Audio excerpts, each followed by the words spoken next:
1847, Louisiana. The humid air of the Cane Hollow plantation still carries the scent of molasses and iron, a strange mixture of sweetness and decay.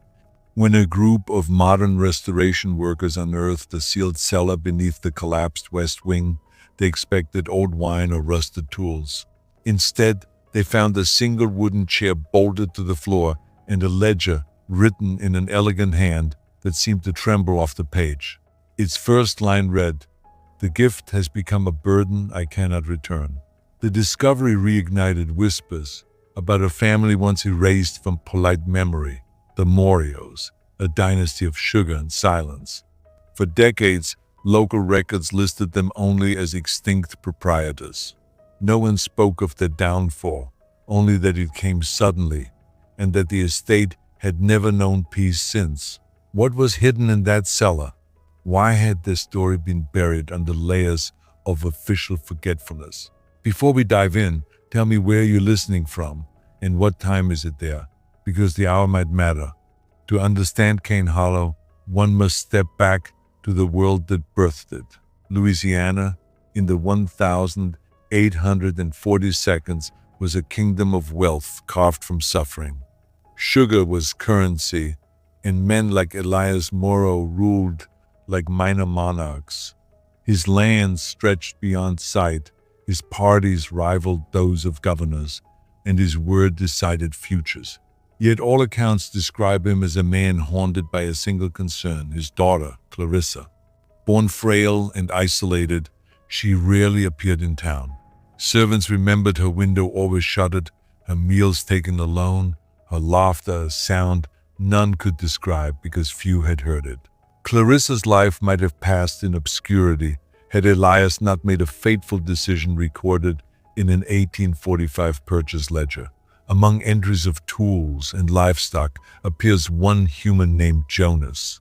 Next to it, in Elias's handwriting, the words, "Assigned to Clarissa for companionship and care." Historians later debated what assigned meant. Some called it pity, others a cruel experiment in control. Either way, the entry marked the beginning of the end for the Moreau line. Neighbors began to notice odd changes. Clarissa, who had never been seen outside her room, was suddenly spotted walking the gardens at dusk, a tall figure beside her carrying books or lanterns. The plantation's workers spoke in hushed tones of new rules, certain corridors off limits, certain tools missing from the barns. At night, lights flickered from the abandoned greenhouse, and the air filled with an acrid odor of burnt wax and metal. What Clarissa studied there is uncertain, but fragments of a journal later found behind a fireplace reveal a fascination with anatomy, preservation, and the belief that the soul can be kept if the vessel is made pure. Some historians call it the language of obsession. Others call it a reflection of isolation warped by her father's indulgence. Foreshadowing came in the form of small tragedies.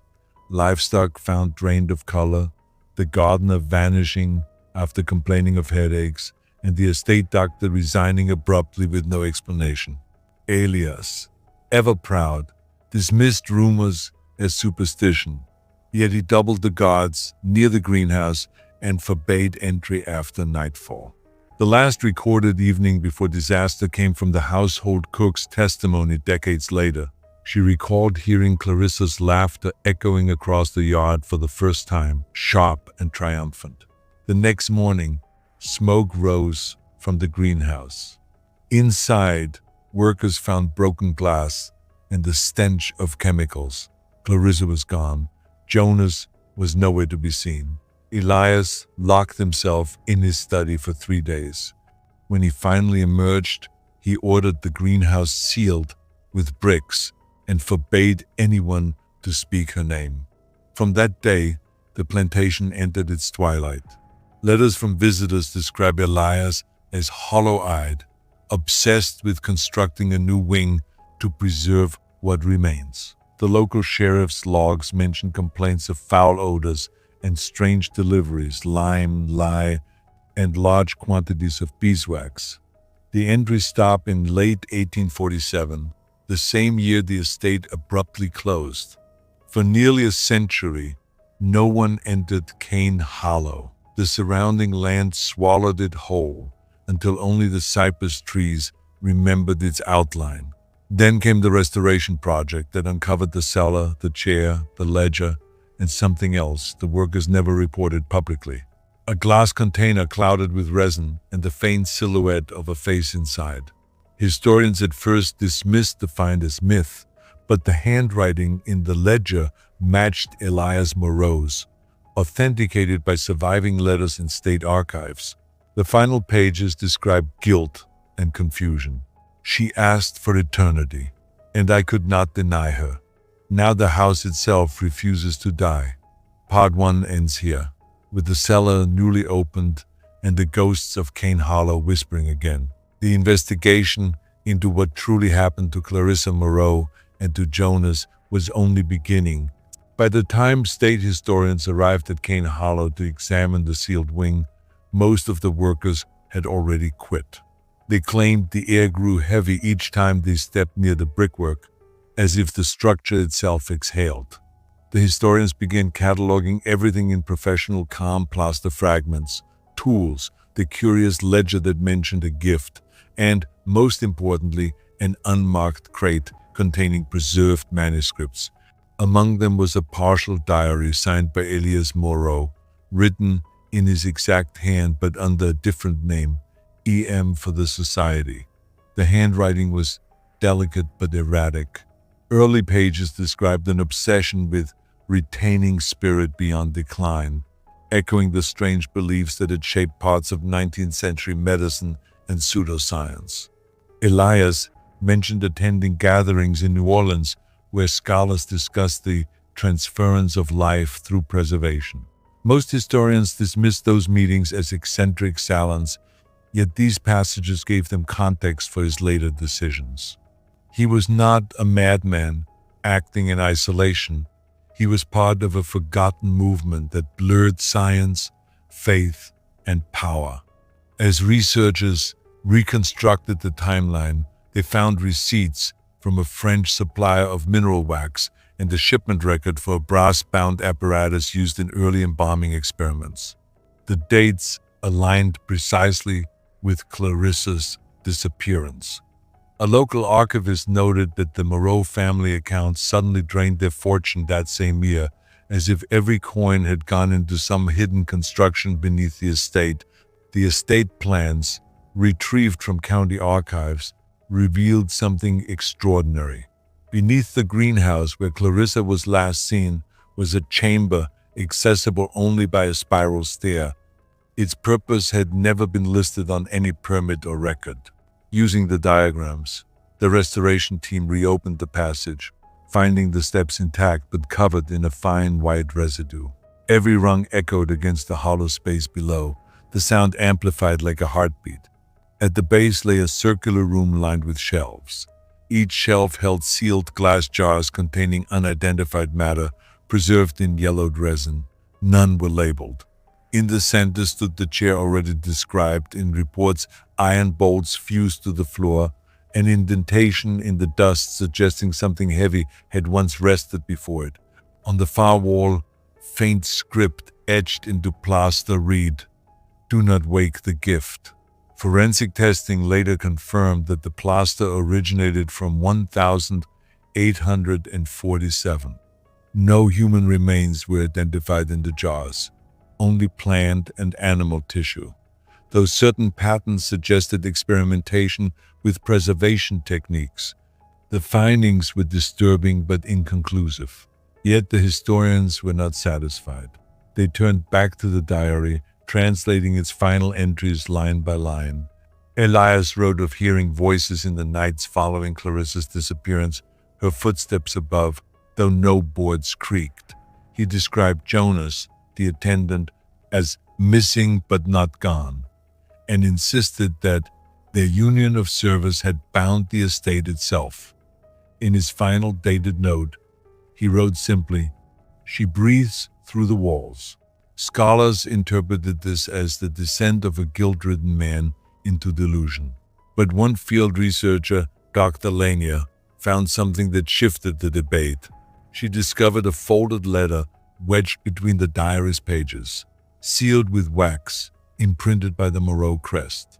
It was addressed not to a family member but to the Louisiana Medical Society, warning of an accident within private study, chemicals unstable, result unpredictable. The Society's archives had no record of receiving it.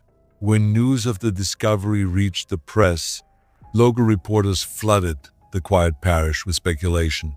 Theories ranged from hidden treasure to forbidden science. Elderly residents recalled their grandparents refusing to cross the Cane Hollow boundary after dark, claiming the ground hummed faintly beneath their feet. Skeptics dismissed it as swamp gas, but the Geological Survey confirmed that beneath the property lay pockets of trapped air, old cellars whose foundations had never been charted.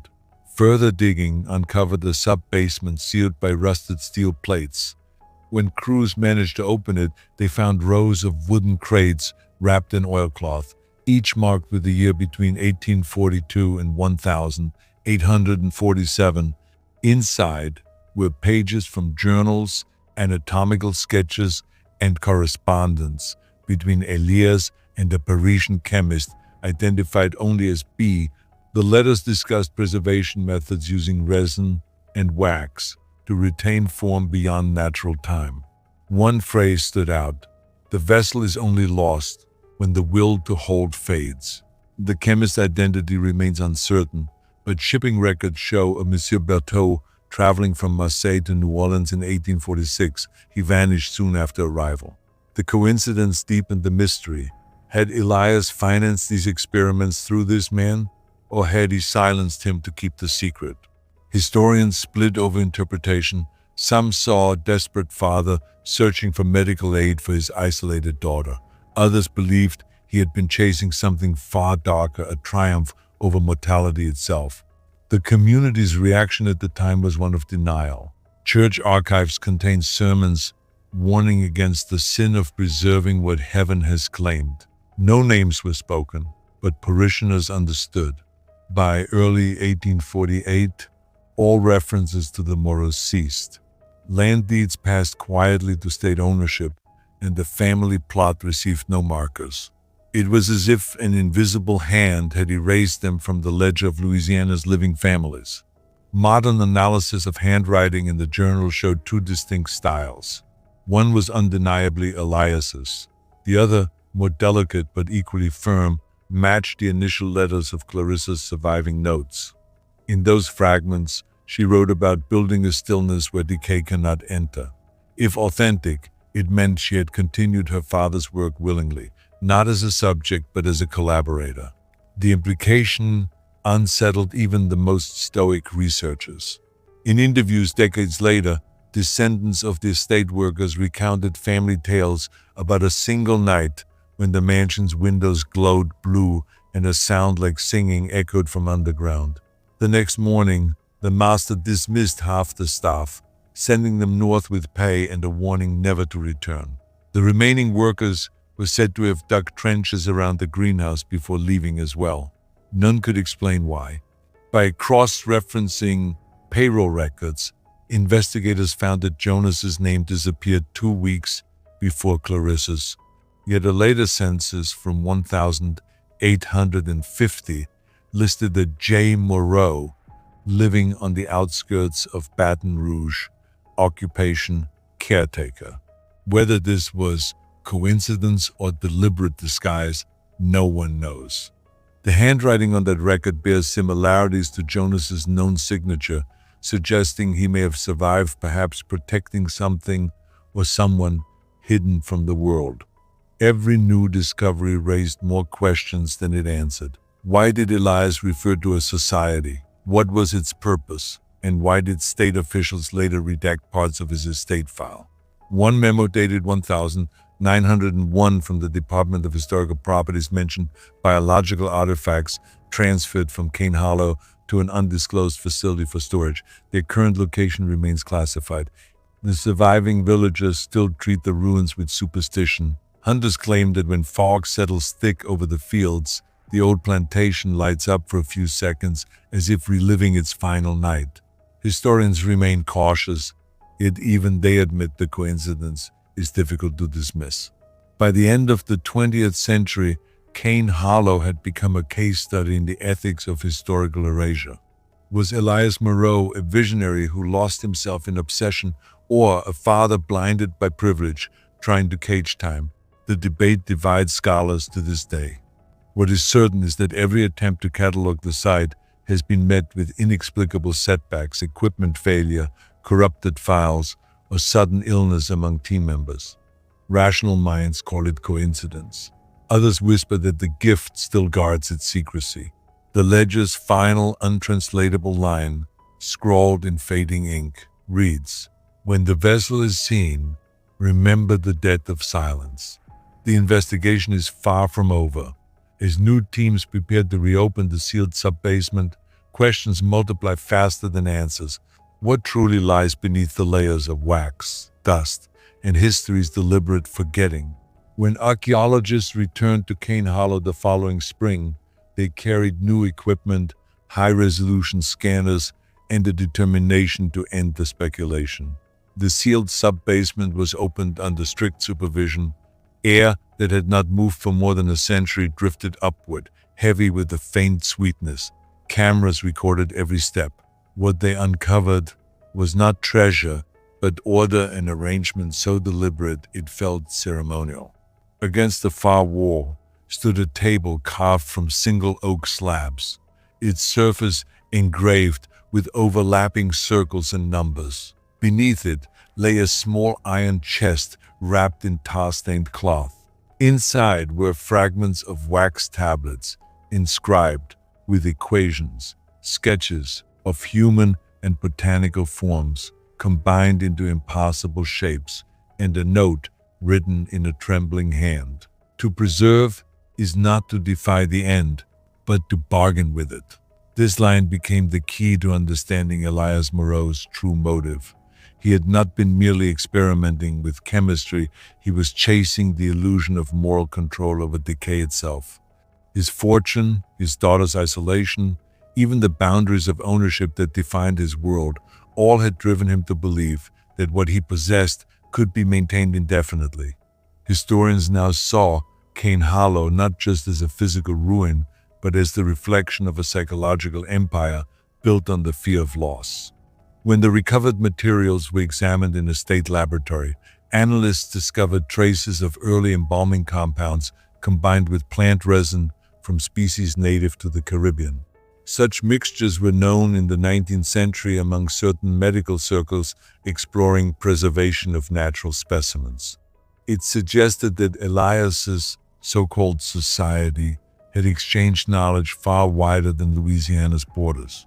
A coded ledger found in another crate listed initials beside obscure chemical formulas. Cross-referenced with French maritime records, at least 3 corresponded to scholars who had disappeared during the 1,840 seconds. As this information reached historians, the press revived public fascination. Newspapers printed eerie headlines: "Ghost Signs of the Bayou, the man who bottled time." But behind the sensationalism, researchers pieced together a subtler story. Each discovery pointed not to overt cruelty but to a chain of ethical compromises. Experiments begun for preservation of beauty, then extended to mastery over mortality, finally collapsing into secrecy and madness. Local memory filled the gaps that evidence could not. One aging resident recalled tales from his grandfather of nights, when the plantation bells rang by themselves, as though summoning workers long gone. Another remembered his grandmother saying that the fog around Cane Hollow moved with purpose. Such folklore, while unverifiable, provided a psychological map of how communities process guilt, how the sins of power echo long after the facts fade. Archival study eventually revealed the final trace of the Moreau line. In 1853, a steamer manifest listed "A Moreau, gentleman, ill, bound for Le Havre." The passenger died mid-voyage and was buried at sea. Among his belongings was a small glass pendant filled with clear resin. Inside, suspended perfectly, was a single rose petal still red as fresh blood. Experts later determined it had been treated with the same chemical formula found beneath the estate. To Elias Moreau, it seemed the quest to preserve had become a form of prayer. Meanwhile, the question of Clarissa's fate remained unresolved until one last fragment surfaced, a parish record from 1871 describing the relocation of unmarked graves after a flood. Among the remains was a locket engraved with her initials, found not near the family plot but miles away in a field once worked by freed laborers. The record bore a simple note: no further identification possible. Whether she had fled, been hidden, or chosen exile will never be known. But the presence of her locket so far from the estate suggested that the final chapter of Cane Hollow had been written not in the mansion but in the lives of those who escaped it. The deeper investigators looked, the more they realized that the true horror lay not in any single act but in the slow corrosion of conscience that history so often disguises as progress. Every letter, every formula, every rumor became evidence of a human hunger to control what should remain uncontrollable.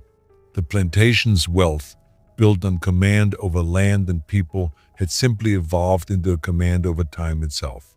When that illusion failed, silence became the only inheritance. Modern conservationists faced a moral decision: preserve the ruins as a museum of warning, or let them decay naturally. After long debate, the state chose the latter. Cane Hollow was fenced off and left to sink back into the marsh, its records stored in climate-controlled archives. On stormy nights, the site remains visible only as a pattern of ridges beneath the cypress roots.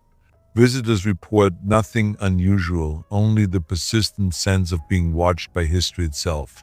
Decades later, a documentary team filmed the remaining foundations. In their final shot, the camera passed over the sealed stairway and caught, by accident or coincidence, a thin thread of light reflecting inside the darkness below. Technicians reviewed the footage frame by frame. The glow lasted less than a second. Some called it a trick of moisture, others were not so sure. What truly happened at Cane Hollow will never be proven beyond doubt.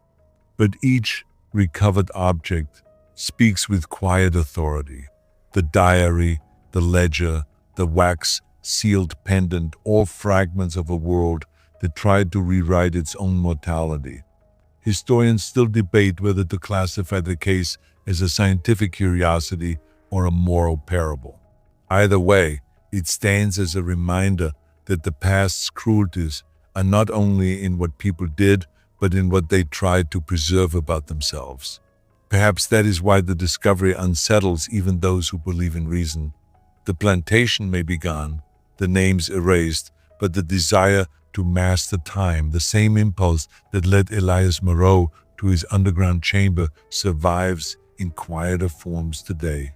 Every photograph, every monument, every digital archive repeats the same question: how far will we go to keep what should be allowed to fade? And so the story of Cane Hollow ends not with ghosts, but with reflection. Its silence is our own. The next time you walk through a forgotten place or see an artifact behind glass, ask yourself what part of its history was meant to be hidden and why did someone choose to keep it. If you found this investigation as haunting as we did, share it so others can remember what history tried to erase. Subscribe to uncover more stories buried beneath centuries of dust, and leave a comment telling us which forgotten mystery you want unearthed next.